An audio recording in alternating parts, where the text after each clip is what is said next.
because I've never heard of a medium yet encouraging the recipient of their insights to connect with Jesus.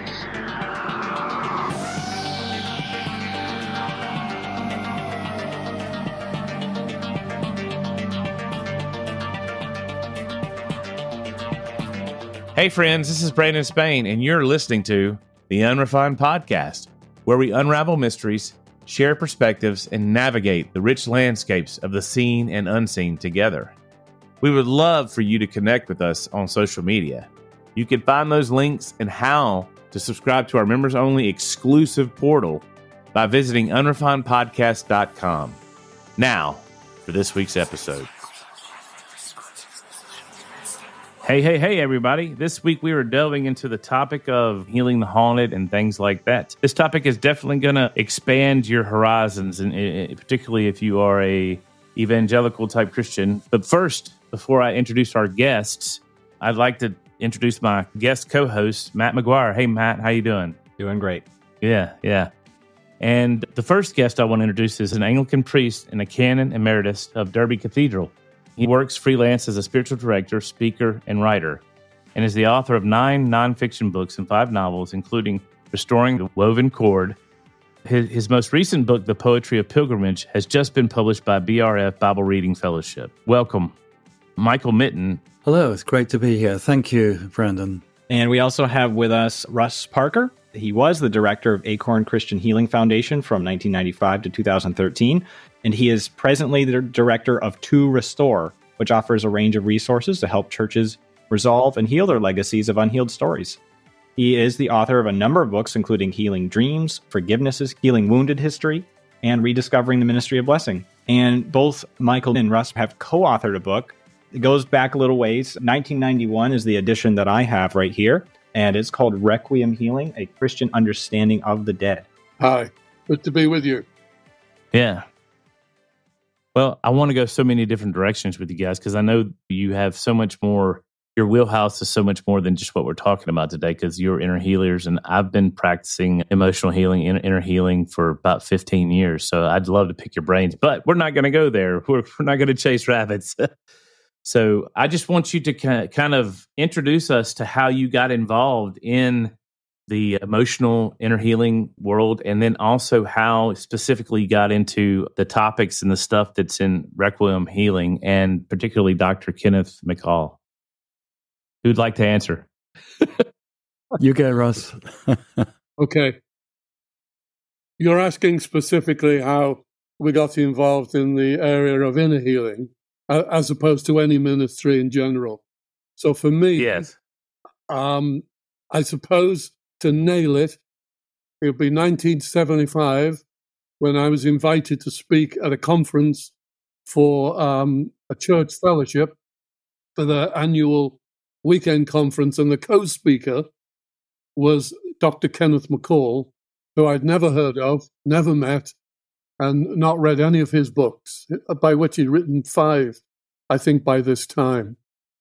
But he was a psychiatrist as well as an MD. So I was a little bit intimidated to be the co-speaker with this guy. But for some reason, we hit it off. And as he began to unpack his book, Healing the Family Tree, it spoke directly into my own heart about the loss and grief my wife and I had over 2 children that we had lost. I suppose for me, as an evangelical, am I an evangelical? Kind of. I suppose it was, when you're dead, you're done, and you're having a better time of it somewhere else in heaven. I'd never seen the concept, really, of progression. You know, that when babies die, they don't stay a blob, they grow into full maturity, and whatever that means, they're real people. And I think for me, what Ken offered was an insight in how through Jesus, I can actually speak my grief to the children I'd lost. This was some years after the event, I have to say. And I found it enormously releasing. At the time, I was the pastor of an independent evangelical Baptist church. And I was full of this particular insight. And I read Ken's book. And I happened to have somebody who was an elder in my church. This is very controversial now, and I shouldn't even be mentioning the topic. But this is 76, 77. He said he wanted prayer for his son, who was about to move to America because he was entering into a gay relationship. And would I pray for him? Ken McCall style, I said, how many members of your family? And he mentioned, I've got 4 sons. And we had a daughter, but she died in the womb. I said, so you've got 5 children? No, he said, I've got 4. And he totally discounted the child that died as a fetus at 4 months inside the womb. And the child happened to be a twin of the said son who was going to the United States. And I offered Frank some sort of prayer for him to come to terms with the fact that he had 4 sons and he had a daughter who was getting an education in heaven. And he'd shut that door 30 years ago. And he had an amazing encounter with God as he prayed. And he invited me round to his house a month or so later. And as I opened the door, his son, who was called Angus, about 6'5", was still in the door. And he said, are you the man who's been speaking to my father? And he was the son who was supposed to be in America. And so I went very gingerly into this guy's apartment near Liverpool, where I grew up. And he told me this. I still wrestle with the implications. But he said he was sitting in his flat in London, waiting for the taxi to come and pick him up to take him to Heathrow, to join his erstwhile partner to go to the States. And he was just having a cigarette when he felt somebody come into the room. He thought it must be just the wind. And what he said next just totally wowed me. He said, I felt this presence. And this presence said in my ears, my name is Mary. And he broke down crying. And Frank, a month earlier, had named the dead daughter, who he'd never named. And he called her Mary because that was his wife's name, who was long dead. And not only did he break down crying, he stopped crying, and he was not the same man. He never did go to America. He never did enter into a gay lifestyle. His life totally changed. That got my attention. Definitely. I think it's a wonderful story, Ross. And my entry into the subject that we're discussing today is a little less dramatic in a way than that. But both Russ and I were at the same theological college or seminary in the UK in Nottingham, and both of us had a strong interest in pastoral counselling. Yep.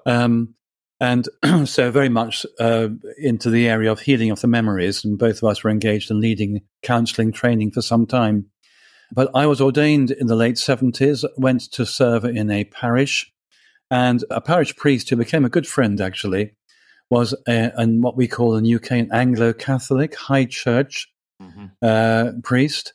And one day at a meeting I was at, he started to pray for the dead. And in my understanding of this was forbidden and smacked too much of spiritualism and associating far too closely with the dead for comfort as I saw it. But because this guy was a good friend, I spoke to him more about it, and I became inquisitive.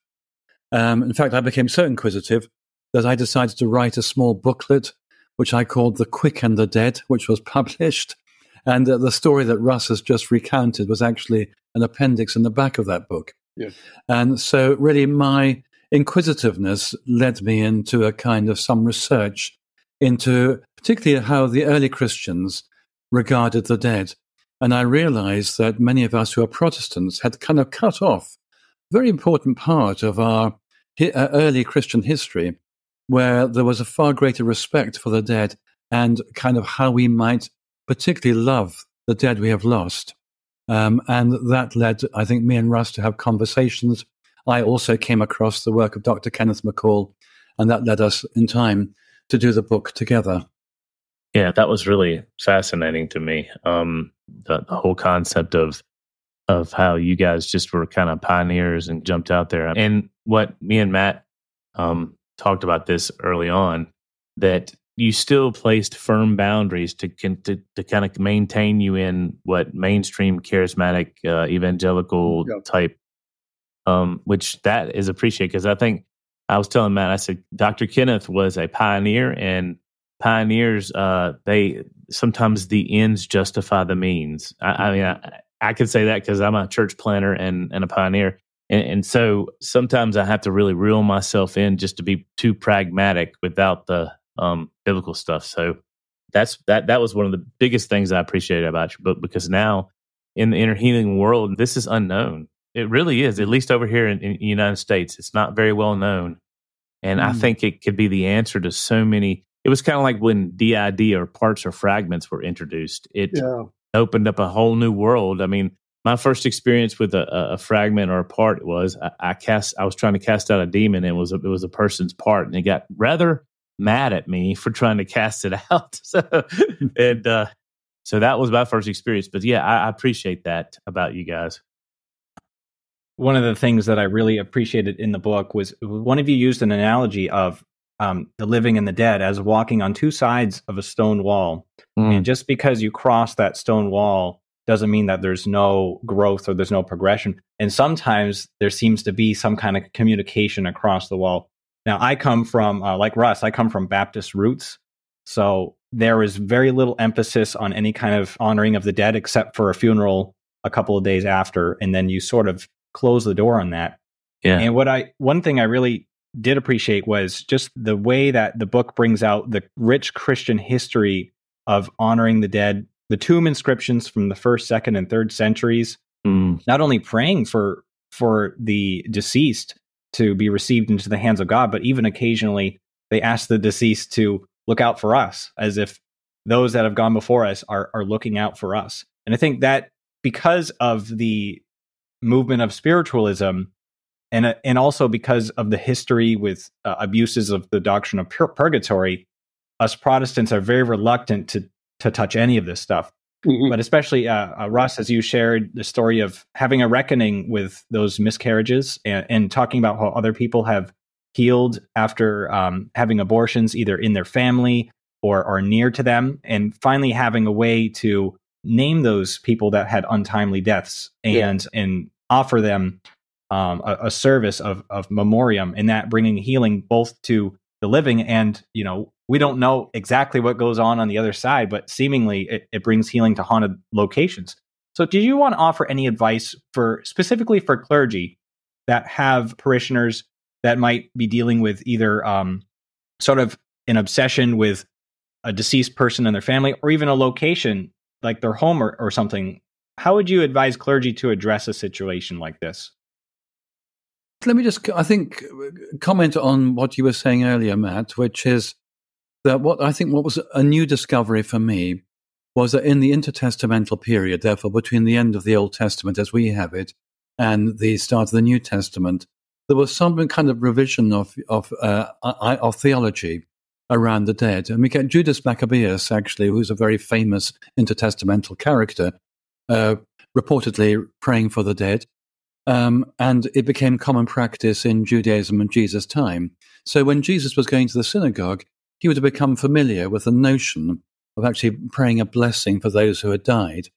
And that was actually new to me. And I realized that at our roots, there is actually in the early church, it wasn't a weird concept to have some sense of offering intercession for those who had already died. Where it gets confusing and problematic is where we're using that intercession for the salvation of souls. Yeah. And that's what's always been problematic for people. But actually, if you read those catacomb inscriptions and other sort of similar texts of the time, you realize it's not really praying for their salvation, but praying for blessing. And this, as I see it, is not to invoke some action, as it were, on the deceased person, but it's an expression of our love. It's a way of continuing to love the person who has died without actually engaging in inappropriate relationship, as it were, as through spiritualism, or intentionally asking for some kind of favor from God on their future, if you see what I mean. So I'll just add that little bit of kind of history and theology. But perhaps, Russ, you've done perhaps more practice of this than I have. Yeah. What's for pastors? Well, there's a lot I would need to frame before I give any advice to a clergyman of how to proceed, because whereas the manifestation of phenomena may appear similar, it's not necessarily the same issues at hand. If, for example, an individual has an obsession with a departed person, then obviously we're looking at what I call inappropriate linkage. There is unfinished business. There is some legacy, perhaps, that needs to be navigated or recognized, navigated, and negotiated in some way. You mentioned earlier, Matt, about the premature death of children, whether it's through stillbirth or abortion or violence of some kind. And part of the therapy of finding a way through the stuckness of grief is often the recognition that we're dealing with a full person and not just an almost person. And each person has an identity in the image of God, and the naming of a person is to honor that identity. And so part of the healing of the living, if you like, who have this kind of inappropriate link, comes to the recognition and naming and honoring and owning. When I was the director of Acorn, we used to have every 2 months a weekend called Generational Healing. I'll come back to something you said earlier, Brandon, about it not being familiar in America, because I do it a lot in America when I go there, and I come a lot to the States. But we would have this weekend of teaching, enabling, but we'd come to a final Eucharist, which I would call the Eucharist of the resurrection, that the death of Jesus is more powerful in its pastoral effects than the death of anybody else. And therefore the sacrament of the Eucharist is a wonderful bridge in this. And part of what we do is we go around the small group, never more than 12, and invite them to name any persons in their family that they either wish to honor or take ownership of their sins and legacies, and ask God to lift the consequential damage off the family. And I could pick many stories here, but I'll pick just one of a lady called Kathleen, who ran a healing centre in Blackheath in London, very Anglo-Catholic. She was deformed. She had Crohn's disease, and she walked as if she was a figure 7. She'd be about 70 years of age. I've known her many years. And when she came this day, she said, I discovered 2 years ago that I was Jewish. I was actually taken out of Romania when the Nazi government was herding us along. And I was adopted by a Catholic agency.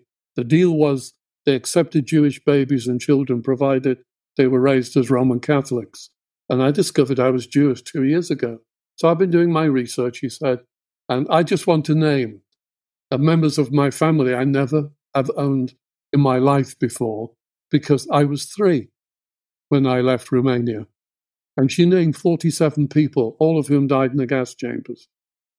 And her mother, her father, her brothers, her sisters, her grandparents. It was an amazing testimony. And for her, she acquired this amazing physical healing because she walked into my office a month later, totally vertical. Wow. No explanation for it, except she very comically said, I woke up and found out someone had lowered the mirrors in my house. But she was actually 4 inches taller. And she said, I have to go out and buy a whole new set of underwear, and it's all your fault. Referring to is that it reminded me of the woman who was bent over for 18 years, whom Jesus released, because there was some kind of power, not literally bending her out of shape. And that's what the violent death of 47 members of her family had done to her. And so part of the pastoral thing I do is that recognition, ownership, and naming. I mustn't go on too long. But the other half of your question was the haunting of a house. Evangelicals too much assume that this is bad news, that this is demonic, so we've got to go in with bell, book, and candle and come against the enemy in Jesus' name. And I've done that inappropriately far too many times. But now I would say, what's the story? Why this location? Does this predate you? Or does this accompany you? Did it happen where you were last time? And sometimes the answer is yes, and sometimes it's no. But in the end, invariably, I would say that the vast bulk of house hauntings or poltergeistic activity is the distressed dead, signaling in some way that they need to be recognized and appropriately responded to. Ken McCall taught me that. He said, Jesus taught me how to love the departed because they're as human as the living. I think in the book, we do try and explore this because poltergeist experience or hauntings is very common, and it's extremely disturbing for people and very confusing for Christians when they experience it. And depending a little bit on your particular spirituality or leanings, you probably veer down one direction or another. But I think we decided when we were writing the book, there were, generally speaking, four possible explanations. Yep. One is psychological. There's something going on disturbing the person's mind, and they're imagining a ghost or a haunting of some kind or another. The other is the demonic, and again, some spiritualities, as Russ was suggesting there, immediately assume if you're seeing a ghost, you're seeing a demonized something or other. Another possibility is, and this is, I think, quite interesting, but not a lot of study has been done on it that I've seen, what is sometimes called place memory. Yeah. And that is when something of high emotional content has happened in a particular place, something of that life gets stuck there. So often you get recurring ghost phenomena in particular places, which seem to be attached to place, and people would report seeing the same event. It's often just like a few minutes of video film, or a few seconds actually, that keep recurring there. And it seems that something of high emotional impact has stuck itself to that place, and that needs prayer. And then the other is the presence of a spirit which should have departed, but has again been locked into this world, usually due to some trauma at the point of death. And therefore, what we have found in our pastoral ministry is that when we are called out to a home that reports a haunting, we have to do that piece of diagnosis. Yeah. Is it one of those four causes? And in discerning that through careful investigation, we then try and offer appropriate ministry. No, what I found interesting, you were talking about the poltergeists and the distressed. Sometimes can it be, have you ever heard of cases of people going to a place and bringing something home to the house with them that's attached to them in that situation? Yes. But yeah, I have certainly known of that, and people speak of that. Again, I think I would still want to do the careful bit of investigation. And why is there a connection to that person? Why should the person, what's happening in the person's life that maybe has attracted this kind of presence, whatever the presence is? So the story is there's always a personal element, and therefore we're talking about a potential objective reality of a departed spirit or a demonic presence, and a life situation in the person. And quite often there is a sort of a connecting piece that we have to look at quite carefully. Yeah, what's interesting with me is between Matthew McGuire and Matt Arnold, they both have made me come to realize the typical evangelical or even mainstream non-liturgically Catholic, Orthodox, or even Anglo-Catholic is to be absent from the body is to be present with the Lord. And I just had the realization one day that, well, where is the Lord? He's all around us. Yeah. So, and we pull that scripture out of context and not understanding the context of that. And I really appreciate what Russ said about that this has a Jewish foundation as well. And because a lot of times in the circles that I podcast in, Roman Catholics were suspect and and demonized and all that kind of stuff. And I just think that personally that a lot of the disciplines such as the Requiem and praying for the dead needs to come back to us and us be 2,000-year Christians, so to speak, and adopt these practices. This book here, and I'm going to go back and reread Kenneth McCall because I think it was a timing thing. When I read it before, I didn't get it, but now it's a timing thing. I think I'll get it. Begin to implement that in my repertoire of healing tools or modalities. I think this is a subject it's one of those subjects where, and it happens quite often in our Christian journey, I think, where we have to do some honest soul searching and say, are my convictions based on a proper and honest research of the scriptures, or are they based on prejudice? Have I actually inherited some kind of prejudice? So therefore, some of us who are Protestants have a kind of anxious prejudice towards things which are we see to be Catholic, for example. Yeah. And so, if that is the case, if our honest answer is prejudice, then we need to take that to God and say, please, Lord, shine truth into my soul through the Spirit you've given me, and heal me of my prejudices, that I might get a clearer understanding of what is actually true. So we're never going to discern what is true if we've got a lens of prejudice in front of us. Yeah. And that's certainly something I had to do. It reminds me of C.S. Lewis with his Ulster roots and his suspicion of the Roman Catholics. And of course, he had a great friendship with Tolkien. And towards the end of his life, in Letters to Malcolm, he talks about the objections to praying for the deceased. And he says, well, most of my prayers are for the deceased because most of my friends have passed on. And this became a large part of his spirituality. Not that he was channeling people, invoking them for blessings, but he felt that there was a continued relationship there. And he even reports having some sort of, he called it a cheerful intimacy between his mind and the mind of his late wife after she passed away. And this is clearly to be distinguished from spiritualism. But because of, evangelicals, we love to put up guardrails.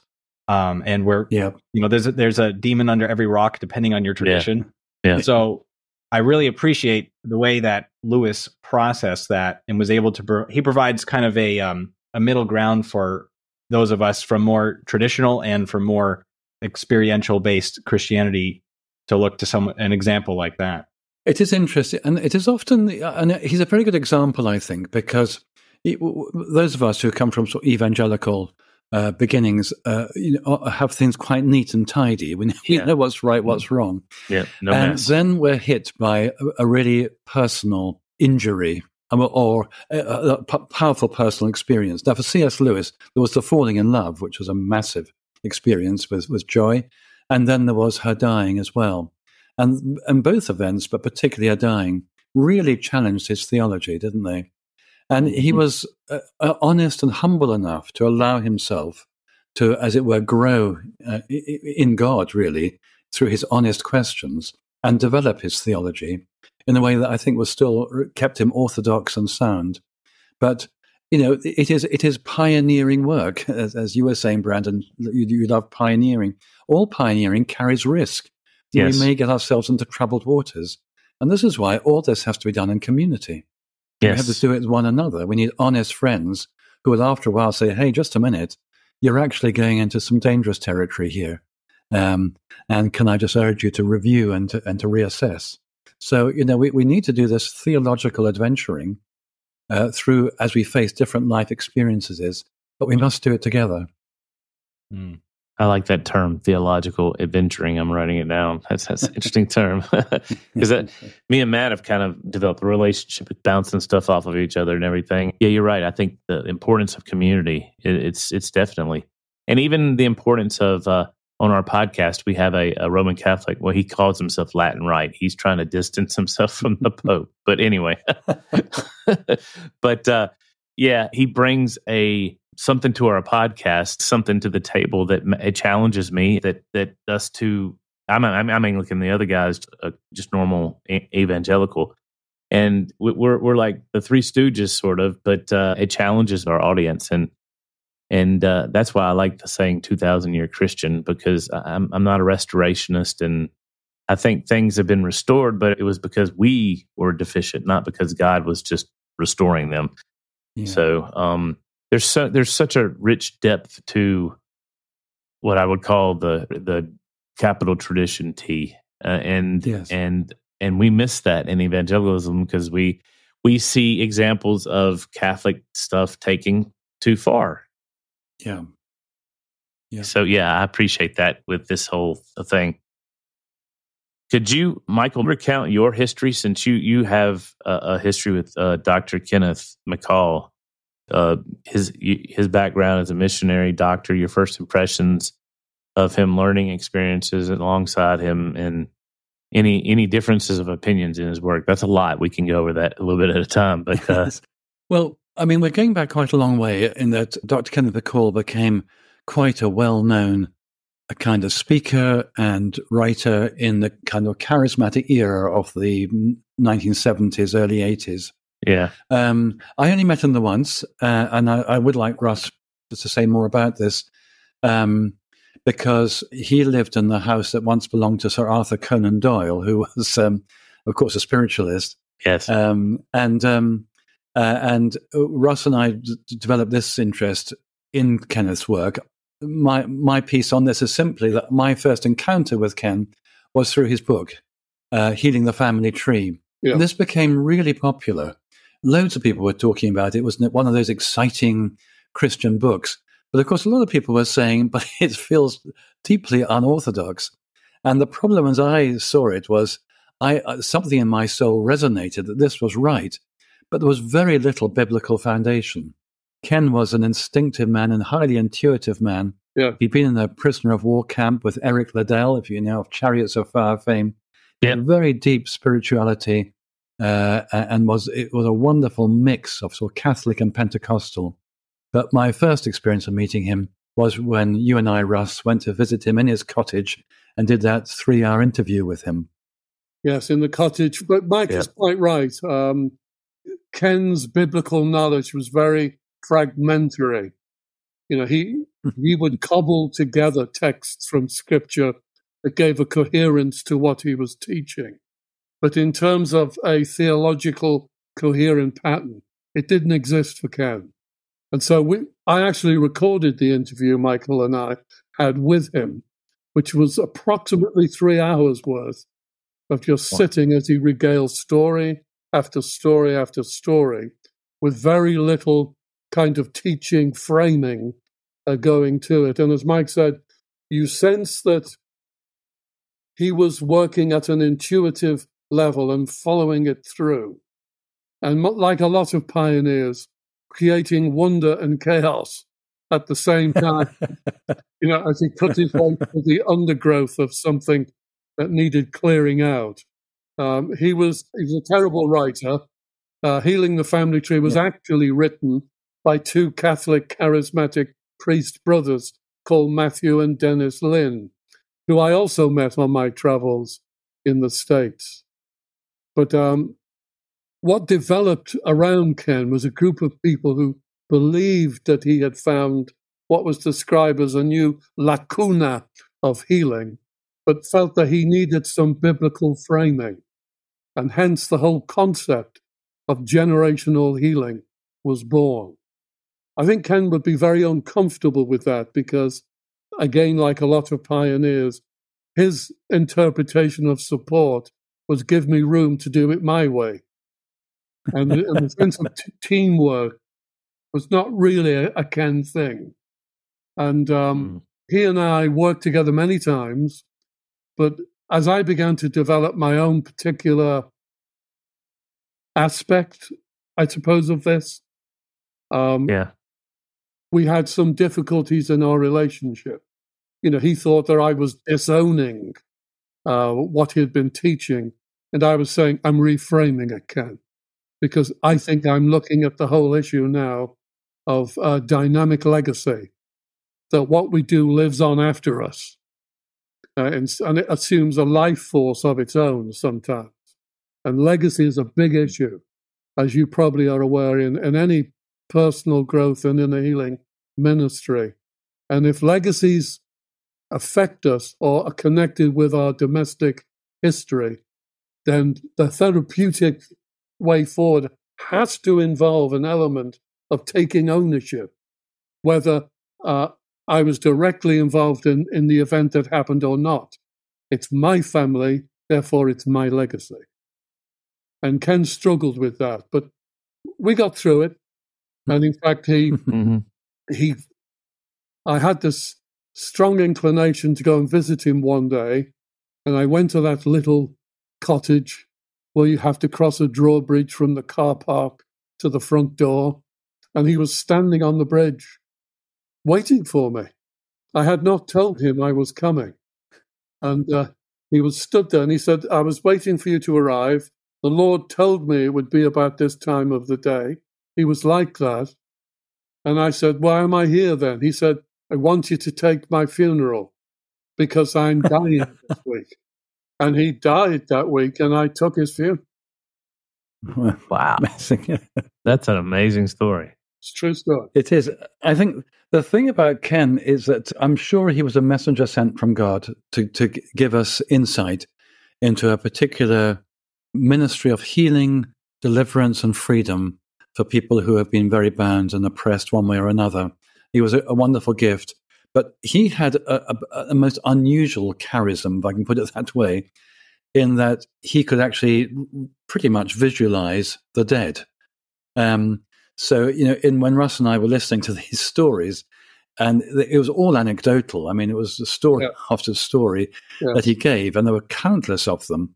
So he had lots of ministry to people, and somebody would come and would talk about a problem that they were suffering, and it could be quite serious things such as anorexia nervosa or things of this sort. And as they were speaking to him, he would say, I just want to ask you about the person I see standing next to you. I see a man of about 5'8" wearing an RAF hat and a moustache and so on. And the person would burst into tears and say, well, you're just describing my father who died in the war. And there were just countless stories like this. Now, I think very, very few people have that ability to see the presence of a deceased person who's inappropriately attached to a living. For some reason, it was given to Ken to see such things. And at that level, it made it very easy for him because he actually saw them. The rest of us, we had to work with a process of discernment that wasn't quite the same. As you described Ken and his intuitive method, it reminds me of the early Pentecostalism, where they were all working basically by intuition and the Spirit of God, but they did not have the theological framing until the 70s and 80s, and you get some real Pentecostal scholars. But they saw the power of God nonetheless. And that's one thing I wanted to ask you about was the charism of seeing the the deceased and seeing these visualizations of the people that are stuck. When I read this book, Healing the Haunted, it's like you said, it's story after story, all anecdotal. And I'm just, every single page, I'm like, there's no way. Like, this is just so fantastic. But he talks about how many people doubted his ministry until they needed him. And then they would finally call him up. It didn't matter if they were Anglican or Catholic or more evangelical. He really brought healing to a lot of people, even if he didn't have the best, systematic way of describing what he was doing. And also, as I read Requiem Healing, I noticed in the footnotes, you would reference something like audio cassette of Kenneth McCall. And I'm like, where can I get this? Because if you look online, it is so difficult to find resources on Ken, except for Healing the Family Tree. That's the book that has been reprinted many times. But it's actually very difficult to find biographical information. I had to hunt down a photo of him that I finally got just to see what he looked like. And I really felt like his legacy has been lost to a lot of the Christian world. And if what he says is true, it's a huge, like you said, it's a lacuna in healing. It's something that is missing in our typical ministry. Yes.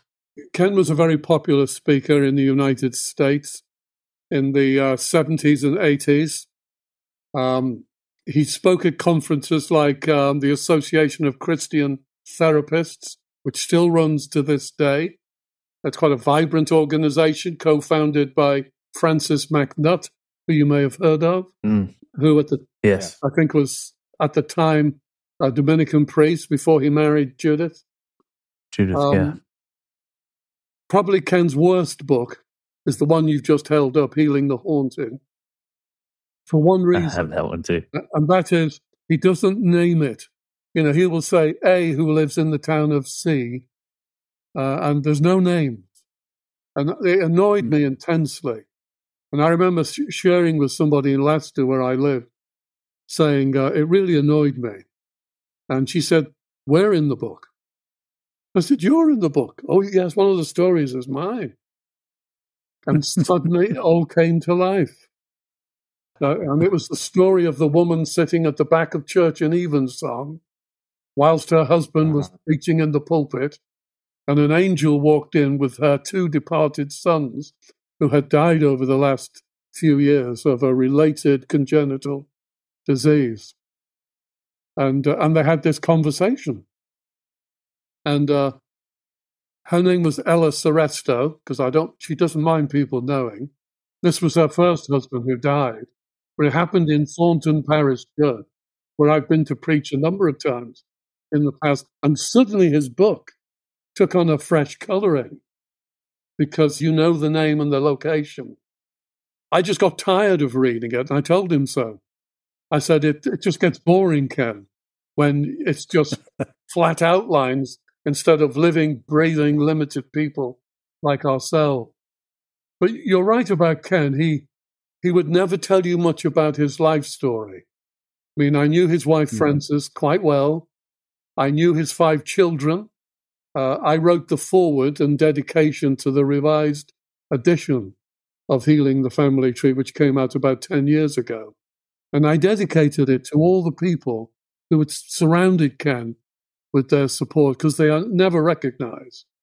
And if I'm not mistaken, they wrote a little biography of Ken, which might be worth tracking down. So you might be interested. Okay. There's no biography of him at all. I think he needs to be reinterpreted, which is what Mike and I tried to do in our book, where we looked at Ken's way of using the language of resurrection in restoration healing. I mean, when Mike was describing the story where Ken saw the army person, an evangelical conservative might say, it sounds just like a medium, saying, I see a person in the room. I'm not quite sure what their name is, and it looks very similar. And is that what was going on there? And I think what you have to remind yourself of is, theologically, spiritualism is a counterfeit. Because I've never heard of a medium yet encouraging the recipient of their insights to connect with Jesus. Just haven't. And I think counterfeit is about alluring people to the power of the manifestation and not the purpose of that manifestation.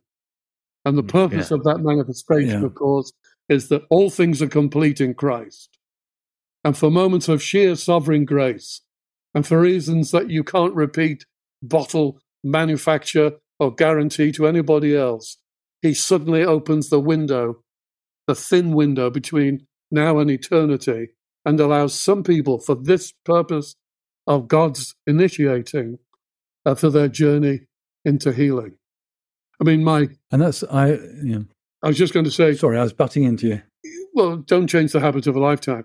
But I remember when we went to a battle site of the Somme some years ago and had a requiem mass in the only surviving bomb crater on that site, which had been drawing significant numbers of people, so much so that one of the friends of ours was a pastor there and invariably was praying for people for healing who came to this wounded place with their wounded scripts and finding healing. And so the owner of the site and our friends thought this would be, I think, something we need to consecrate to God. So we climbed down a rope ladder, I kid you not, to get to the bottom of this pit, which was 90 feet deep and 300 feet in circumference, and conducted a requiem mass where we cast the bread after receiving it ourselves as if we were giving it to the departed, and we sprinkled the wine upon the ground, feeling that this was a significant thing to do. And I don't know if you can correct me if I've got this slightly out of shape, but 2 of our number who I think we would describe as the more Protestant in our small country of people, both saw standing on the rim above us, I'm not sure how many, let's just estimate for the sake of it, 15 dead German soldiers standing there as if they were attending the communion service. I didn't see anything, but these 2 friends could see them, heads bowed in prayer. And it's so illogical, this, isn't it? But I don't speak German, and they were showing up to a bunch of Englishmen doing a Eucharist, where I felt so stirred. I shouted up, "It's all right, guys. You can go home now." And that was, they dematerialized. And when we got back to the top of the crater, the owner of it shared with us later that they'd actually come across the bodies of so many German dead soldiers as they were erecting a perimeter fence. And a first-class argument had developed about where to stick the dead German bodies. And they were treated not with dismissal, but with reverence. Because we said, if they can show up for a communion, we can honor their honor in that way. And there was a real sense of the seeing of them as an important factor connecting with what God was doing on that. I think this, I do remember that very clearly, Russ. It was a very moving moment, wasn't it? But this business of seeing the dead is what spooks, I think, a lot of evangelicals and a lot of Christians, to be fair. Yes. Because it sounds like we really are getting into spiritualism. This is exactly how a medium might work. There's one very, very major difference. A medium would then get hold of that spirit and want information from them, want to engage in conversation, want to form a relationship, would want them to give comforting words to the bereaved and so on. Yeah. What Ken taught us, and I think it's entirely appropriate, is they're not supposed to be there. They haven't come, they're not there by our beckoning, but we are there to minister to them their release. They're not supposed to be in this world. They're the unquiet dead. And our job, if we happen to catch sight of them in any way, and the kind and loving thing is to send them to God for him to take them to his home. So that's a very major difference. We don't use the dead to suit our needs. We are there to be kind to them, to liberate them. And in consequence, there's a liberation for the living if there happens to be an unhealed connection with them. Yeah. Well, and this ministry is more of a ministry. A medium is, charlatanist, the snake oils to an extent. The ones that are actually real. I do believe there are some that connect with the demonic and even maybe real true spirits, I guess. But it's a different mode of heart intention with what we want to do. Yeah. There's also an assumption that's known in spiritualism. Part of the assumption is because you're dead, you know more. And so we consult the dead for more information. Whereas if you look through the window of the Transfiguration, when Moses and Elijah showed up, it was Jesus giving them information of what was going to take place in the future on Calvary, because they didn't know. Yes. Yeah. Yeah. Mm-hmm. Yeah. Interesting. Yeah. You mentioned in the book that it's almost an act of cruelty to try to summon the dead, or to try to have them. So even if it is a real spirit, that doesn't put the stamp of approval on it. In fact, that's what we're warned about in the very earliest pages of the Hebrew Bible, is invoking the dead for advantageous knowledge. And it's interesting to me, you mentioned the Arthur Conan Doyle, and a lot of the listeners will probably not be aware of the full story, where Dr. Kenneth McCall, he treats himself in the third person in his book, but it is his family that has this residence. And his children, his daughter, and eventually himself, they all encounter either voices, noises, or in one case, a visualization of the famous author himself. And eventually, and there was rumors about the haunted wing of the residence. And even in the book, he says the postman didn't want to deliver to that section.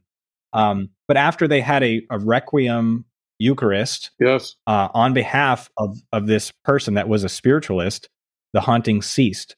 And it's interesting to me that another spiritualist that was very prominent was F.W.H. Myers from the Society of Psychical Research. And reportedly after his death, he spoke to mediums for years and years and composed books, almost like this very sad sense of attachment to the world. Why is it that, maybe this is anecdotal, but why is it that more than one spiritualist practitioner ended up being an unquiet dead, or ended up being attached to the world when they should have moved on? It's interesting, isn't it? Because Ken told us that story when we interviewed him. So we've got it. I've still got it raw from his own voice. And the one thing that he could not determine was why Conan Doyle kept showing up. His children would complained that he interfered with their play and wanted them to be more serious. He also went to see his nieces in Edinburgh. So in terms of getting around, this guy traveled. But there was no sense of, he had some desperate need, some hidden money, some unhealed heart. He was just trapped in his own angst. And therefore he was internally disturbed and consequently disturbed those who were around him. Ken never felt threatened by this old man, as if there was some malevolence. You know, he was upset, but never threatened. And you have to listen to that, because a lot of hauntings are not attacks. It's the projection of distress. It's almost a signal. Can you do something about this? And as a Christian, we can say, yes, of course, through Christ. Yeah. And so there's no purpose for Conan Doyle. He's just trapped in his own angst. F.W. Myers, who you talk about, loved to be center stage. And it seemed to me that he perpetrated his own continuity. Even after he died, there was a sense in which his own egotistical trip was what bound him to this life. He didn't want to be released from it at all. Wow. And it's interesting. I believe both Conan Doyle and Myers had a Christian upbringing, and they went beyond that into the spiritualism as almost like an unhealthy lust for spiritual knowledge, and it led them astray in a sense. But it's interesting because they were really on to, hey, the reality of psychic abilities and the fact that we sometimes hear from the deceased. They went too far in that direction, and it seemed to affect their eternal state. And I just found that the whole story is fascinating to me. Conan Doyle loved his wife dearly. I think it was his second wife, actually. And when she died prematurely, his grief was paramount. In his Sherlock Holmes novels, he belittles and ridicules spiritualism and the charlatanism that he saw with it. He's very blunt about it in his novels. And then his wife dies. And that whole strain in the novels never reappears after this time. And he's looking for some way. He would go to the Christian church and they would say, she's gone. She's beyond your reach. Leave her alone. The early Christians would say, let's sit down and say to Jesus, Jesus, I want to say this to my wife. You've got her in your care. Would you just pass this on, please? Just being very straight about this. And there'll be a pastoral journey. But in Conan Doyle's church life, it was a dismissal. It was not permissible. Right. The doors were shut and barred. It wasn't available to him. Spiritualism said, there's a way around that wall. We have it. And that's what drew him in. It was grief, which is why when healing came, he was able to let it go, because he was heading for reuniting in eternity with his wife. Myers, as I say, I think fell in love with his own popularity. It's easily done in all of us. And he didn't want help at all. And that's the sad, pathetic case, really, at his ending. Well, this is a great segue to a question that we have down here that I'd like to ask you. So how do you guys respond to the critics that accuse this ministry of spiritualism or occultism under a Christian label?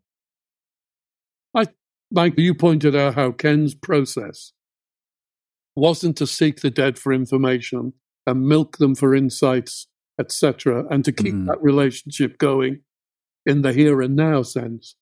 But the Ken would say it's actually to release people into the presence of Christ. And for him, the Eucharist, the communion service, at the heart of which is, whatever you do this in remembrance of me, is a kind of healing service, the Eucharist, at its very heart, of people knowing that all their memories, all their stories are held by this great God of ours. And so we literally hand folk over into the arms of God purposefully. Spiritualism is about retention. And I think the Christian message is about release and renewal Yeah. in the presence of That's Christ. perfect. I like that. Yep, that's perfect. That's very succinct. Perfect. I'm asking you that because that way I can use it later. It's just so clear in the scriptures. I mean, that's the classic story of the witch of Endor summoning up the spirit of Samuel. It's so clear that it's dark, it's occultic, it's destructive, and it's not allowed. And therefore, if this ministry is about releasing, not trying to attract the presence and the spirits of the dead, but releasing them. Yeah. And it's very Christ focused. It's as Russ is saying, it's operating in the whole theology of resurrection and release. What do you do with this insight that makes it a kind of normal as opposed to specialistic? And one of the ways that I felt was helpful is whenever I've ever taken a funeral service since, and I've come to that point in the service where the prayers take place, I would say to the grieving crowd, whenever anybody dies, do you not find yourself saying, if only I'd known it was going to be then, I would have said this or I would have done that, but I didn't. And I've still got my undone and unsaid stuff.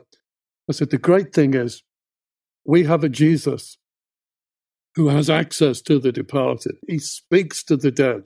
He spoke to Lazarus and he heard him. So I said, what is it you would like to say to your departed relative? And bring it to Jesus. And in the present tense, say, Jesus, this is what I want to say. Will you take my words and give them to my mum or my dad and whatever? And speak directly through Christ in that way. I'll give you a 1 minute silence to do that. And I've been so encouraged by the comments that people gave afterwards of how it was a very meaningful release. And to many of them, at their anxiety levels were amazingly reduced. And there's something about responsibility here. The Christian church has a responsibility to commend the dead to Christ. Yeah. We do it in funeral services. And the prayer I actually like most at the funeral service is the one I use, which is, go forth from this world, O Christian soul, into the arms of Christ we commend you, and so on, aided by angels and archangels. It's that wonderful prayer. And it's a prayer of commissioning, because in Christ we have this authority to commend the departed soul to God. And it's something we have to do. And so sometimes this requiem ministry, as Russ and I shorthanded, is like a delayed funeral service. Yeah. One reason or another, yeah. Well, a departed spirit hasn't fully departed. And that just takes a little bit of thinking about, but it seems to be what has happened in occasional circumstances. And so we are doing a delayed funeral commissioning of that soul to Christ.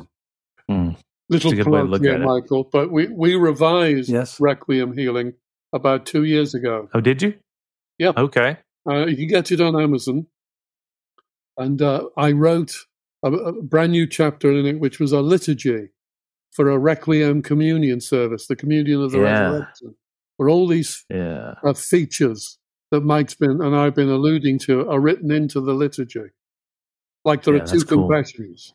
The general confession of personal accountability, then confessing the stories of our families that we particularly want to address in this service. Wow. That's good. I'm going to pick up a copy of that. Yep. So how has this ministry of Requiem Healing deepened your own faith? Isn't that a good question? And the answer is it has, because I think death is a subject that most of us prefer not to be thinking about. You avoid it. And this subject clearly takes you into some exploration of what happens to us after we die. And I think for me, that having to do that piece of research a long time ago now, but made me realize that if we follow the pattern of Jesus, at death, there is a separation of body and spirit. There's a paradise place for those of us who are in Christ. And then comes the resurrection and the resurrection body.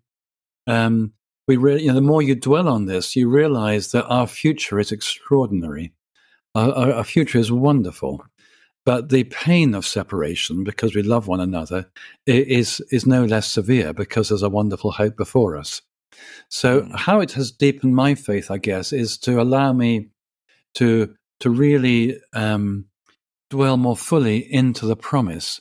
Let me just give you a story, if I may, about how this works. I knew a monk once, and he was a hermit, a Franciscan hermit called Brother Ramon.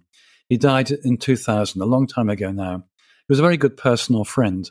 I used to visit him when he was a monk. He was a traveling evangelist as a Franciscan monk, and then he became a hermit for 10 years. And during that time, he became very sick with cancer. And he asked me to go down and pray for his healing, which I did. And there was, he had a remission following that service, and he was well for about a year. And then the cancer returned. And he was thrilled to have that year because he knew part of the work of Christ in that year and part of the work of grace was for him to really think about his death. And he was in his early 60s. He felt too young to die. And he really struggled. I mean, even he was a very fine, pious monk, even though he was very human as well. But the human part of him was actually scared of dying. Yeah. And he, not only was he scared of dying, but he said, you know, God, if you take me now, is that because you're displeased with the work? Am I of no longer any use to you? Yeah. He was so human and honest about these kind of questions. He would tell me all about it. And anyway, I got a call one day and from the monastery to say, Brother Ramon is very close to death. He's asked for you to come and give what we sometimes call the last rites. And I had the great privilege of going down with the brothers and anointing him for death. And I spoke to him, and I knew he was frightened of dying. And I said, how are you, Ramon? And he said, I'm no longer frightened of dying. I said, tell me why. He said, because 3 weeks ago, I was taken into hospital. I was very seriously ill, and I collapsed. And for a while, I died. And in those moments, he said, I entered another world, and I met with Jesus. And he simply said, not yet. And I came back to life. And he said, the doctor who was resuscitating him said, as you came back to life, you were saying, all is life, all is light, all is love. And he was just repeating those words as he came round, as he came back from the dead. That's cool. And he said, what that gave me, he said, I knew that death was not to be feared. I knew that Jesus was going to wait for me, and I could now enter death exactly as I want to, with faith and radiance and confidence and trust. And I just thought it was a lovely story. And I knew that, and Ramon died a few days after I visited him and gave him that blessing, that anointing. But I knew he had his heart's desire, which was to die in faith and confidence, not in fear and trembling. And it's this which deepens my desire to live fully in this world. But I think our intuitive knowledge and our study of the scriptures, which tells us there's much yet to come, doesn't want me to escape from this world, but it's a hope that wants me to live much more fully in this world. Yeah. So my study of death and the afterlife leads me to say, I want to live every day to the full, and then I want to die well. Yes. Thank you. Amen. That's what I love about the Puritans. They had a really robust understanding. I have Valley of Vision. It's a Puritan prayer book that I use quite often, and it has a prayer for getting ready for dying. And we in this culture, you know, younger than us, they don't think about dying. It's all about, of course. Yeah. And that needs, even in the church, I'm not even talking about the world, but even in the church, that it's not brought up. And I get actually weird looks from people when I say that I pray for a peaceful death. They're like, what? I said, well, would you rather get cancer and be shot up with morphine? And I mean, I want a peaceful death. I'm making my request known to the Lord. Sure. Yeah. Definitely. Russ, did you want to speak about your own faith journey with me? Yeah. It's pretty parallel to Mike's. In terms of reflecting down the years, I think what gave me enormous hope was really the outcomes of the therapeutic process. When we've taken seriously the issue of the departed in their legacies and the living find healing, it re-emphasizes and underlines for me the connectedness that we have in this life and the next life. And therefore the reality of what's to come is underlined by this in many ways. In terms of story, I love your Ramon story because you've shared that before, Mike, and I knew him a little, as you know. But I suppose in terms of story, it's a little closer to home. My niece died of cancer at the age of 42, and she had no interest in Christian things. I'm the only Christian in my sort of family tree, and I have a big Irish family tree. I do, but she was very surly and came to a party that my wife and I were throwing at a conference center I ran. And my sister said, I've got to bring my daughter, who is bipolar, incidentally, because she's having an episode. And if I can't bring her with me, I can't come. So without grace, I said, bring her then. And so she brought her. And on the last day, my sister said, would you pray with Karen? And I said, only if she asked me herself. I said, for goodness sake, she's nearly 40. She's a grown woman. And so she came to see me and said, my mum says I've got to ask. I said, what is it you want to ask? And she said, I've got a breast cancer. And I don't want cancer. So I took her into the chapel and prayed for her. And I said, whatever we do, whatever I pray, want your healing from God. If you want it from me, you're going to get disappointed. But want it from God. And I prayed my prayer. And the Holy Spirit fell upon my niece. She heard singing. She texted me over 35 times driving home to Wales later that day saying, the singing's inside of me. She totally changed. The cancer moved to her brain, and she ended up in a hospice in a town called Wrexham. And my wife, who has been having her own battles with cancer, had a dream about her. He said, Karen's on the edge of eternity, Russ. And Jesus is just on the other side. And he's saying to Karen, just stretch out your hands, I'll take you. She said, should I tell Karen that? Well, she was in a semi-comatose place. So we told her daughter. But then my sister said, will you come and give her the last rites? Very similar end-of-life moment. So I drove 200 miles up there. I went into this side ward. But before I went in, the nursing officer came up to me and said, we're not sure what's going on. She's in a coma, but she keeps reaching out with her hands like this. And she's speaking, but we don't understand what she's saying. And she's supposed to be in a coma. And so I went in, and she was laying there, and I anointed her. And the last faculty you lose, as you know, before you die, it's also the first one you come into this life with, and that's listening, the capacity to hear. Mm-hmm. And so I said, Karen, Jesus is just on the other side of the river. I hear you've been holding out your hand, so let him take you now. And I bless this to you in Jesus' name. She woke up on the spot and said, Amen, and died. Wow. Oh, that's an amazing story. I know. Well, my sister's there, and my great niece, whose marriage I took recently, are all there, and we're just, whoa. I said, isn't that amazing? When I go home and I told Roz, I just said that vision, dream, intuitive, something that you had about Karen. She crossed the river. And at a funeral, all these weird people show up with Viking cut haircuts and and all kinds of scarring on their faces and tattoos and stuff. And I said, the last recorded words of my niece was Amen. So be it, Lord. So be it. I think for me, with Celtic Christians used to talk about thin places.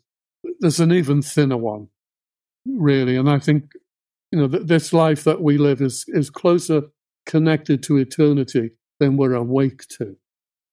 Yeah. Well, the kingdom of God is at hand. I mean, it's as close, and I think we missed that. How many kingdoms of God are there? There isn't one on earth and one in heaven. It's only one. Yeah, only one. Yep. Is there any brief story that just a supernatural story of any kind that really just was a pivot point in your life? It didn't have to deal with what we're talking about can be anything. I'll let Michael go first, if that's okay. Of course. Come on, Michael, make it worth it. My mind goes a complete blank. I'm sorry. I'll just tell you. It's just a recent story, actually. Okay. I was at a conference in Oxford a couple of weeks ago, and there was a man I much admired there who was in his 90s, and he's a man called David McInnes. Yeah. And he was actually a speaker at a conference I was at, also in Oxford, in 1970 when I was a teenager, where I really gave my heart to Christ. So it was really nice to see him. So I was a teenager, he was a young man. 2 weeks ago, I'm an old man. He's a much, much older man. He's 20-odd years older than me. But he shared something with us, and he's been a delightful Christian leader and speaker for so many years. And he's ailing now, he's struggling to walk. But he said, I just want you to know, last January, I was sitting in my conservatory, and then like St. Paul, whether I was in the body or out of the body, I don't know, but I was taken into God. And all I can tell you is that God is utter, utter, utter love. And I went to speak with him later, and I saw that love shining from him. It was an utterly mystical experience. Yeah. So it wasn't my experience, but I just feel I was close to someone who's had a big impact on my life, who's been so close to heavenly love in a wonderful way. And I know that's touched me very deeply, actually, and gives me so much hope and life. Wonderful, Michael. Thank you for sharing that. It's funny how your mind goes blank when you're asked something like that. I know. I always do it to the guests. I know. This happened really about 20 years ago. Not as fresh as Michael's, but my first marriage collapsed 20-something years ago. I would say it was largely my fault, to be honest. And I'm being a leader in Christian ministry.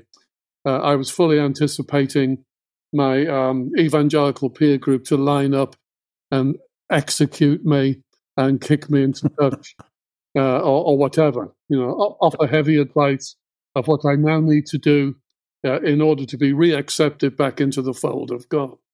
I'm not minimizing the need of accountability and repentance. I'm just sharing my angst of how do I live out there? And in the space of, I think it was 2 days, in 1998, these 3 letters arrived at this conference center I was now living in because I was homeless. And they all said, the 3 letters were from people who had never met each other. And they all said something like this: I was woken up this morning and the Lord told me to write this to you. I don't know if it means anything to you, but you are lost in a crowd and you are 7 years old. And Jesus is coming riding on a white horse, and he's making his way slowly through the melee of people and crowds. And when he sees you, his face lights up. And he brings the horse to where you are, and he reached down and put you up in the saddle in front of him and put his arms around you and said, let's go together. When the first letter came, it was from a lady in her 80s from Penrith up in the Lake District, almost on the Scottish borders, who I hadn't seen for years and years. And I have this photograph of me, the earliest photograph. I'm 7, and I look really worried. And it's my internal child look whenever I feel I'm in a very vulnerable place. When our photograph was taken, I just had probably one of the most physical beatings of my life. And somebody took a photograph out of perversity, and I'm there. And it just captures for me the kind of damaged life. That was the first one. The second one that came was from a teenager who I had never met, who said, I don't know if this means anything to you, but you're lost in a crowd, and for some reason, I know you're 7, and Jesus comes on a horse, and lifts you up. And you ride away together and you play. And I thought, what a coincidence. Yeah. And the next day, and that comes from one of the Acorn associates, who was very polite when I met him, at times of meeting, high church guy. And he said, I hope I'm not interrupting you. You're probably very busy. But you're probably facing a challenge right now. And I've been praying for you. And this is the picture that was given. And it was quite similar, not identical, but quite similar. I've got all three of these letters because they were all handwritten in my file. And I can remember sitting at my desk, which you can picture, Mike. You've been in that, what we call the inner office, where my two secretaries were. When I opened the mail and read the third one, I just sat there crying at my desk. And my two secretaries came over to me. They both knew that my marriage had busted. And they came over to me and said, are you all right? I said, I think I'm beginning to be. Great story, Wow. Russ. That's an awesome Absolutely. story. Praise God. Yeah. I've never forgotten that because it just gave me the strength to, I was going to say face the music, but to do some things that I probably would not want to have done, but needed to be done, really, with those I work for. And all that was invested in those imageries that were given to me all came to be. He's such a good father. Yes. And Mike, you mentioned over Yes. and over again about God is this utter loving. And Yes. I sometimes think, because of the kind of guy I am, to know it in my own darkness makes it so much more important. I can understand being loved when everyone's saying what a good guy you are, or affirming you, or you're seeing God doing wonders. And it's brilliant when you see those. But when you're absolutely smashed to bits and you've got nothing. Wow. Thank you so much, you guys. Thank you for Matt for setting all this up. He was like, he got together with me and said, "Hey, let's do this." I'm like, "Hey, let's do this." And now I'm going to go find the new Requiem Healing book, and it's just in Anglican circles in America, it's like an urban myth about some dude that used to use communion to break spirits off people. I heard it first, and that's what really made me start diving into Dr. Kent. So, but thank you so much. I appreciate your time and your attention. Thank you. This was a breath of fresh air. It was very refreshing to my faith. I got goosebumps while you guys were talking, and I just thank you for your ministry. I understand you guys lead retreats. You guys want to leave people contact information or a website where they can be familiarized with your work? And your details? Yes. Michael and I co-host pilgrimages to Celtic holy sites, largely in the British Isles, where something of what we've been discussing takes part, i.e. that God rubs himself off for purpose in what now we call holy places. And we rediscover and encounter time and time again, don't we, Michael? God showing up at these sites. So just use my email and feel free to pass it on. All right. Well, thank you, guys. We appreciate it.